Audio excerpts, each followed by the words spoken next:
بعضې خلکو روژه الله رب العزت ته قبوله نه ده. ډېر خلک به داسې چې هغه به روژه نیسي، هغې به دغه سخته تېروي، لږ او تنده به پرې تېرېږي، لیکن الله رب العزت ته د هغوی روژه قبوله نه وي. الله رب العزت د هغوی روژه سره قبلوي نه. یو په هغې کې رشوتخور دی، سودخور دی. سودخور او د رشوتخور روژه الله رب العزت ته قبوله نه ده. په اوبو باندې روژه ونیسه او په اوبو باندې روژه ماته که، لیکن پردی رزق حرام رزق مخوره. قسم دی چې سړی پردی رزق وخوري، حرام رزق، نو الله رب العزت هغه سړي روژه نه قبلوي. سخته به هم تېره کي، دغرنګې لږ او تنده به هم تېره کي، الله رب العزت هغه روژه نه قبلوي.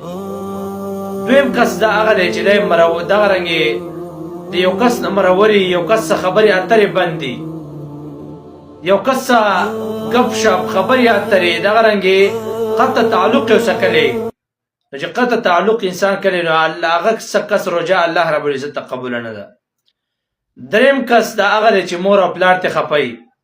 نو چې مور او پلار ته خفوي، حدیث کې راځي پیغمبر علیه الصلاة والسلام فرمایي د مور او پلار په رضامندۍ کې د الله رب العزت رضامندي ده، او د مور او پلار په خفګان کې د الله رب العزت خفګان دی.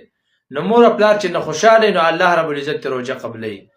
خو به هر حال روژه نیول دا ډیر مقصد ډیر دی، لیکن مقصد د ټولو نه عظیم مقصد دا الله رب العزت رضا ده. په دې کې د الله رب العزت رضا هغه انسان ته حاصلېږي چې کله ته د الله رب العزت چې کومه خبره کړې ده په هغه طریقه باندې ته عمل وکړي. نو چې کله په هغه طریقه باندې عمل وکړي، نو بیا د الله رب العزت روژه قبوله ده. او چې داسې طریقه چې خپل ځان نه ایجاد شوي چې ته څه کې روژه کې، هغه کې دا روژه الله رب العزت قبوله نه ده.